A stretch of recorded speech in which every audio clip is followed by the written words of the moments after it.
Hi, my name is Dominik, and we are building Maiden, which is a new kind of blockchain, which is based on client-side proofs, and the blockchain will scale way better than traditional blockchains, and you get privacy for free. That is because users can prove their own state transition, and this allows you to build different applications, I would say. So, yeah, our current thinking is that mass adoption of crypto basically doesn't really work. We are all lacking lots of users, and we say that is not possible with transparent chains. And a blockchain from Bitcoin to Aptos, today they all need to be transparent because they all adhere to the dogma of don't trust, verify. And verification in a traditional blockchain means that I re-execute transactions.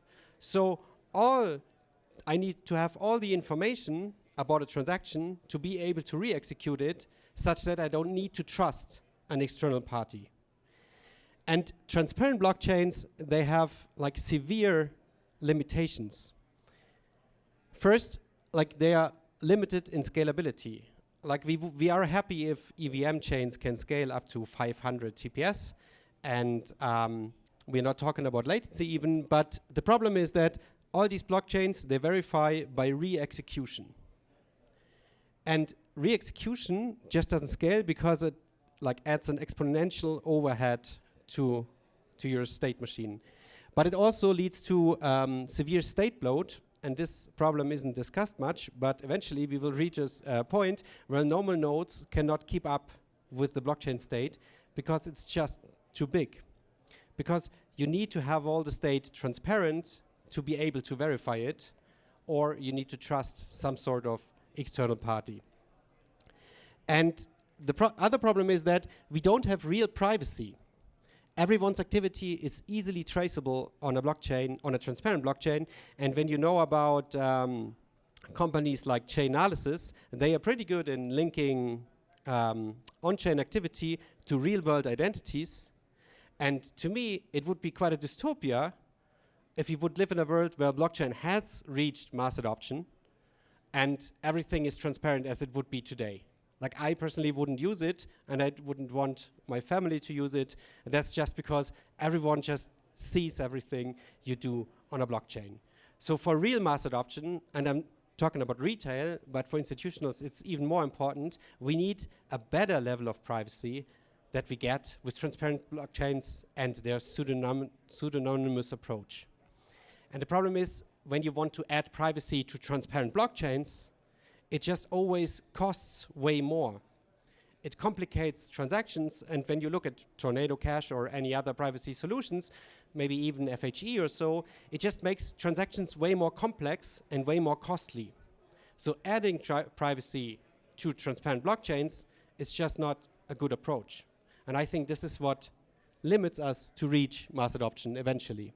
And another problem, and we've just seen it last week, is transparent blockchains are inherently unsafe. We have smart contracts where everyone can see how much money is stored in there, and there are honeypots for hackers. And the hacks can be super sophisticated social attacks, but eventually, every hacker can see which contract they need to target, and the whole code is always transparent to everyone. So if you know a bug, then it's a race between white hat hackers and black and normal hackers to who can deplete the contract first. But this definitely cannot be a state that we want to have when we have mass adoption, that we have these transparent honeypots lying around and everyone can attack my assets or the assets of the smart contracts I trust in.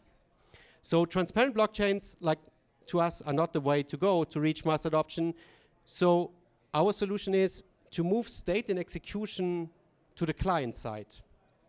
And in a way, this is kind of the antithesis to what we see in modern blockchains, coming from Solana, also Soyo Aptos, or even Mega ETH. And they all push state and execution to more centralized servers to reach higher TPS, right? So you need always bigger machines to get it faster. You need, they move state and execution to centralized server clusters, whereas we say when you push state and execution to the client side and users prove their own state transitions to the network, then you get the same level of TPS, and you get privacy for free, and it's just like you keep the original crypto promises of self-custody and even privacy. But how does it look like? Basically, this is what we had at the very beginning. We had a sequential execution in Bitcoin, and you have this in Ethereum, where basically users sign transactions, send them to the network, and the block producers, they execute these transactions one after another. When you think of a smart contract like USDC or so, then you can also imagine mass adoption cannot work like this. If, I don't know, 1 billion users worldwide want to send USDC to other people, then these things must happen sequentially. Then there came other approaches like Solana, for example, and they had some kind of parallel execution. And parallel execution is a continuum, right? So you have even on EVM chains block STM, which we could argue if it's parallel or not. And then you have like way more sophisticated approaches. But this is the a more novel approach where you where the block producers, they execute in parallel at least the non-dependent transactions. And we say a next stage to that, or the next logical conclusion, is client-side proving, where users execute transactions locally and the network only verifies. And even if you don't know how a zero-knowledge proof works, what you can know, or what I can tell you, is that zero-knowledge proofs are very hard to create. So there's an asymmetry in like what it takes on the power when you create a zero-knowledge proof. But verification of such a proof is super easy. You just check a polynomial. That's why ZK EVMs or so, they create a proof, and then Ethereum itself, like you can even on-chain verify these proofs. And this is the same thing. So we push the workload to the user, and such that the network can stay way more slim and lean. And what does that actually mean? So in very simple terms, state transition with zero knowledge look like this. There's someone who says, I did something, and here's the proof. And the network can say, OK, that's correct. Right? And we can think about these 4 people as users, but you can also think about these 4 people as zero-knowledge rollups, for example. From the perspective of Ethereum, it looks like that. Like if a ZK rollup changes its state, it basically says, I did something, here's the new state root, this is the proof how you can transition from the old state root to the new one, and Ethereum can say, OK, that's correct. But actually, Ethereum doesn't really need to have the data or need to know like what actually happens. We put the data in there for other security reasons, but they don't need to know. And now imagine a blockchain where every user is its own zero-knowledge rollup or its own Validium. And how does that work? I will dive into the Maiden architecture a bit. And yeah, please interrupt if you have any questions. But you have to reimagine how a blockchain works to make this possible. But the benefits of it is that you can get to the same throughput levels as Solana. You get privacy for free. And we argue it's a way safer environment for development and to exchange assets. So Maiden is developed or designed after the actor model. And the actor model is basically a asynchronicity model for high-performance databases. And you can imagine it like this, that actors, they are state machines with inboxes. So you have a system with like plenty of different state machines, and every state machine or every actor is responsible for its own state. And these state machines, they send messages to each other, and this message passing can happen asynchronously, and meaning that one actor gets a message that triggers a state change, and like that state change sends out, or like this actor sends then out 5 more messages to 5 other actors to trigger state changes in these. And this can happen asynchronously, and we have designed a blockchain around this idea. So in Maiden, we have accounts. And the accounts, they work the same way as in Ethereum. You can think of like these accounts can store assets. They have a code interface. They have some storage. And these assets, like in this case, for example, account 1 has 10 Pol tokens. It has a code interface to send assets and receive assets, and the same for account 2. And accounts are our actors, and nodes are these messages that the actors send to each other. Meaning that nodes can also carry assets. So we blend in the Ethereum account model and Bitcoin's UTXO model to get to the actor model that I just explained. And now, and this is the crucial point, we redefine what a transaction is in Maiden to be able to prove our own state transition of an account. And this is the core part of our protocol, meaning that in this case, 2 transactions are needed to exchange an asset between account 1 and account 2, because a transaction is defined as the state transition of a single account. Whereas on Ethereum, or it's different, right? So you would say Alice sends something to Bob, and you would need to change the state of Alice and Bob at the same time. And so that means you need access to the state of Alice and Bob at the same time when you want to execute this transaction. And that's why it's so hard to prove transactions on Ethereum, like if you just want to prove at the transaction level. But in Maiden, in a first transaction, account 1 would change its state, and in doing so, create a message, like a node, and now it adds 3 Pol tokens to this node. So, and this is the first transaction. And this transaction actually is independent of all the other states in the network. So whoever controls account 1 can create a zero-knowledge proof of that state transition. And in a second transaction, account 2 can consume this node and get the 2 Pol tokens into his account. And again, it doesn't depend on any other state in the network. And now it can again create a zero-knowledge proof of this state transition. Meaning that on Maiden, this is the mental model how it looks like, right? So you have accounts that send nodes to each other, and this can happen in parallel. And again, like this is a mental model how a transaction works. A transaction is the state transition of a single account. And to get to the state transition, it consumes, or in the state transition, it consumes a bunch of nodes, and it produces a bunch of nodes. And in that case, for example, Alice, she has at the beginning of the transaction 10 Pol and 5 Ether. And then after the transaction, she has 5 Pol and 10 Ether. And that is because she consumes a node, adding 5 Ether to her account, and she produces a node that sends 5 Pol tokens out. And now, like to get to, like this is the core concept. And these nodes basically, they have spend conditions. So every node is a script, and this script needs to be executed when the node is being consumed. And these scripts are Turing complete, meaning that you can encode any logic into this node script and build quite complex products out of it. But as a mental model, you can think of every node in Maiden is actually an intent. So I can create a node where I say, here, this node contains 5 Bitcoin, and I say, whoever consumes this node needs to send me back 100 Ether. And then it's just out there in the blockchain, and everyone can just accept this order, for example. And but he must execute that script, and that script, my name or my address is encoded in it, and so he needs to produce a node sending me 100 Ether to send it back to me.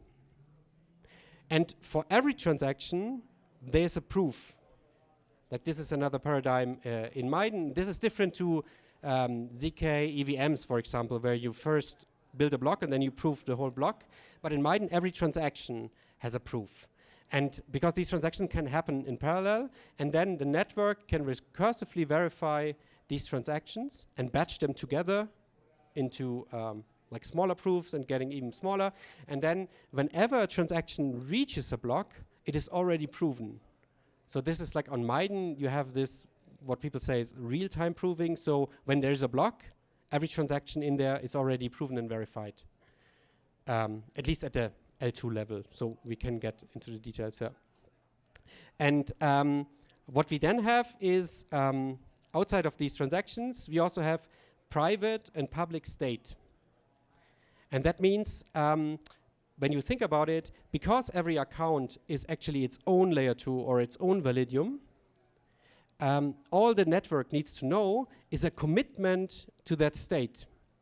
So it is sufficient if the network only knows like a hash of my account state, and then it works exactly the same way as a zero-knowledge rollup works on Ethereum again, right? So I just tell the network, like, this is my new state root or my new account commitment, and here's a proof for it, and then the network can already verify that. And if I do that, then I stay completely private. So my whole account, all the assets that I have, and all the state, or maybe even the code, like, the network doesn't know about it. And I can only let people know who I want to let them know, or, but at least I'm not a honeypot. No one sees how much assets, or which assets I have in my account.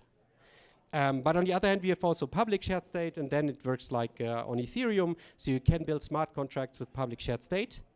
And these private accounts can interact with the public accounts quite seamlessly, but the same is for nodes.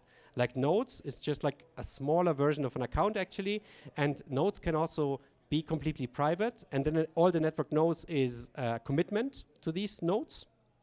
Whereas nodes, as the example that I explained before, they can also be public, and then there are these open intents for everyone to execute. For example, when I say, here's a node, it contains 1 Bitcoin, whoever consumes it needs to send me back 100 Ether.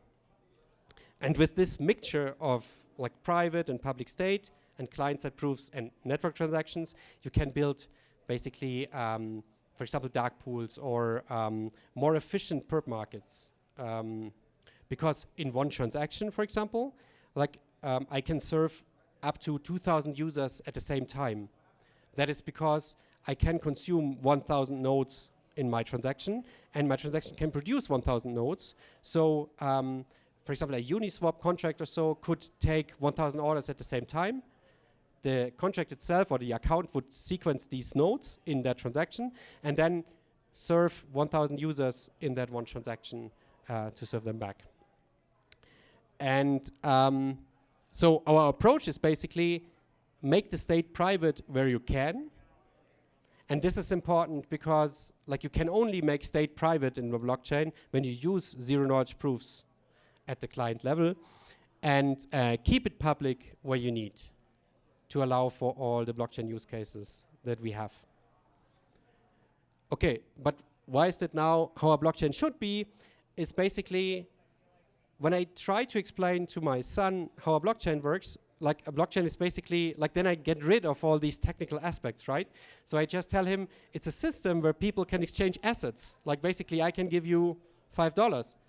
And then how, like, if you would imagine how that should work if you get rid of all these technical concepts, is basically I take $5 out of my pocket and give it to someone, he takes it and puts it into his pocket, and this is actually how it should work. And it's also, it should work like only the two of us know about it, right? So it might be important for the state, and you can still tell anyone about this transaction, but it should not be the case that everyone needs to know everything just in order to make the system work. And that's the problem of transparent chains. Like, it's clear that we needed them before the advent of ZK, but it doesn't make sense anymore to build transparent blockchains where everyone sees everything, because they don't scale, and privacy is actually something that we really need for mass adoption. So exchanging assets should actually work like this. There's Alice, and Alice puts out some nodes, gives it to Bob, and Bob consumes these nodes. And I don't know how much assets Alice has until she tells me, and the same for Bob. And the cool thing is, because it is still a blockchain and you can do quite cool stuff with it, is Alice could, for example, prove also client-side that she didn't send the money to some people on a list. Like, Alice could prove client-side that she adheres to certain KYC or AML requirements, because this node script or the transaction script is Turing complete. So you can, everything that is cryptographically encodable, you can do it in this transaction. But like if she want to, but she still doesn't need to tell anyone to whom she sent the money to. So we can actually marry these two problems of privacy and compliance. And this you can only marry in blockchains where you have client-side proving. Like in the past, if I want to prove that I am compliant, I always need to be transparent again. To someone, I need to show my whole transaction list, like it might be a regulator or it might be some auditor, and I need to tell them, here, look, I didn't do something wrong. But I need to show them everything. But this is a real value add. Like with client-side proofs, I can prove something that I adhere to certain rules, but you still don't know what I actually did. And yeah, so basically, Maiden is horizontally scalable. The only factor that limits the scalability is this recursive verification step, which you can, recursive verification is actually verifying in a zero-knowledge virtual machine that you have verified transactions correctly, meaning that I can run the verifier in my ZK VM, right? And I can verify 4 transaction proofs in a row, and then I get one single proof out that says I correctly verified 4 proofs, and I can do that in parallel and like on top of each other, and then I can, I don't know, put 10,000 transactions into a block and I get a single proof out. But this step takes some time, and so we think within the next year we can get to 10,000 TPS, also using hardware acceleration. But in the future, this is actually only bound by network constraints. Like currently we use Starks, and Starks are like 50 kilobytes. And so if you really want to reach 100,000 TPS or even more, then somehow you need a network that can take the load. But currently, we don't know applications that need that much TPS. But when we reach there, you can also use tricks like wrapping your proof into smaller proofs, and then you can do that. But that is basically the limiting factor of scalability when you use client-side proofs. And like, another way to think about is this ERC20 example, right? So when you have a centralized contract where like a lot of people want to have access to, and you have a sequential transparent blockchain, then that just cannot scale. And we have the same approach as SUI, for example. Like there are no ERC20 contracts. Like all the assets are always in the account itself. Like not only ETH. We are over time. Okay. Yeah, I can explain to it later. I will be around here. But basically, it's horizontally scalable. Privacy is the cheaper option on Maiden. Privacy will always, like, it's not the more complex one, and it's not for idealists who want to pay more. It's just a cheaper option, which makes more sense on Maiden. And we say it's a safer development environment because people don't know what you're doing, like they don't see the contract state. But it's also like we have Rust and some other protocol safeguards that makes it safer. And yeah, if you want to build on Maiden, we are looking for pioneers. We are looking for highly experienced people, actually, who have a track record of successful applications, and we are able to pay high grants. So just reach out and, yeah, build on Maiden.